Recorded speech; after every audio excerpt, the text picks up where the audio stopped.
In today's video, I'm going to be teaching you how to get good at 1.19 PvP. I'll be going over all of the useful mechanics that you need to learn in order to be good, and all of the utilities that can be helpful to use whenever you're PvPing either a mob or some other player.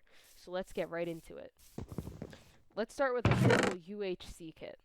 This is a very common kit that you'll see with many people using in lots of different PvP servers. Of course, use the diamond armor and put it on, and if you don't know how to organize your inventory, here's a very good layout. Excluding these, of course.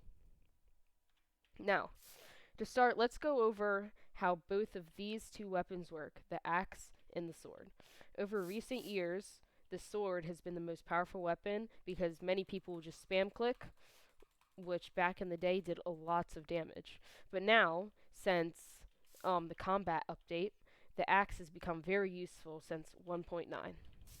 Now, the axe has a very high cooldown time, which means it takes a long time for the cooldown bar under the crosshair to run out. However, it does a lot of damage. So it can kill a mob with 20 hearts in 2 hits. Now, to demonstrate, whenever you're spamming the axe, it kills it in around 7 to 10 hits, which, as you can see, is not very effective. So if you're spamming your axe in 1.19, I don't understand why people still do this. It is not helpful. But there are still more things we have to go over. The sword. The sword has many different types of attacks. The first one being the sweep hit. The sweep hit is when you're standing on the ground without jumping, but while moving, and you hit while waiting for your cooldown bar to cool down. This will kill mobs in 3 hits. The next type of attack with the sword is the jump attack. This is used in many combo YouTubers that they'll use this. It's very hard to pull off, especially with low ping, which may sound different, but this is a jump attack where you jump up while you're doing it. You can kill it in 3 as well, and it's very similar to a crit, not to a critical attack, to a sweep hit. The last one is called a critical attack. You jump, and while you're falling, when your cool bar down is cooled down, you attack, and it'll kill the mob in 2 hits. Now, let's compare these two. The axe are the diamond variants of these weapons. The axe does 9 damage with 1 attack speed, while the sword does 7 damage with 1.6 attack speed. Now, when you add this up together for a second, the sword is actually shown to be better because when you're getting a mob into a crit chain, it'll kill them a lot faster than if you're using an axe and wait for it to cool down, then you can crit again. So I'll show you these at full speed again. Well, okay. I'll use it with this. Okay. And with the axe, we'll pretend this is the axe. You would need to wait for it to cool down, then attack. And I'll show you with the actual axe.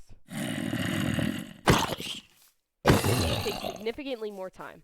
But now let's get into the different utilities that can be helpful whenever you're in a UHC fight. Let's start with the lava. If you're comboing somebody with your sword, you can place the lava behind them. I'll demonstrate. You can use them, and then they can land into the lava, which can be very, very useful if you're trying to get more damage done very quickly.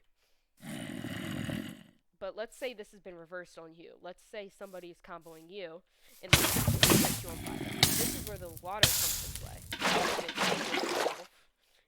To stop the fire damage, run away, and eventually heal up. Now, you cannot use your sword and heal at the same time. You must find a very safe place wherever your opponent may stop chasing you if you're low to heal, which can be very difficult at times. Now, the next very useful thing are these cobwebs.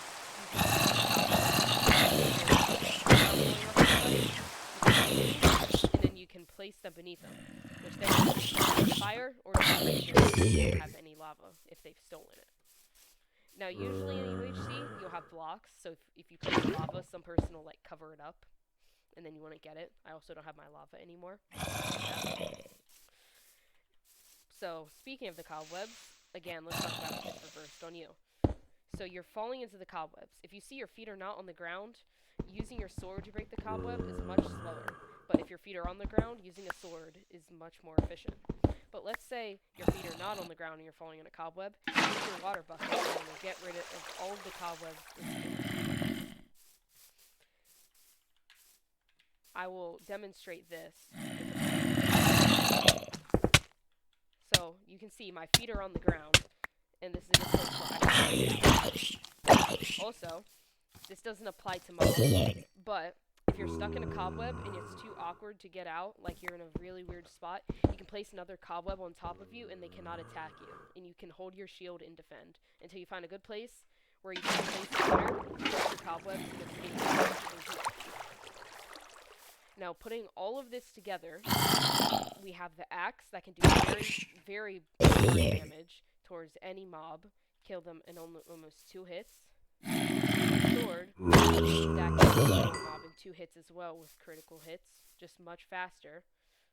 And the lava buckets, cobwebs, and lava.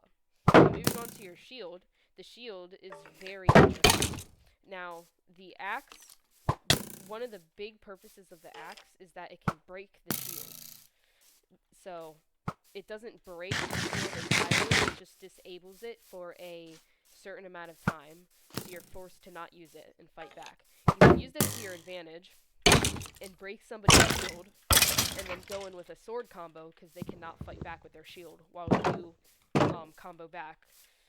So, to demonstrate what I mean by this, every time you attack, so I put this with the axe, you put up your shield, you attack, you pull it back up, and then you just keep attacking. Now, they wouldn't die that fast because they would have armor on, obviously, but that's how the shields work.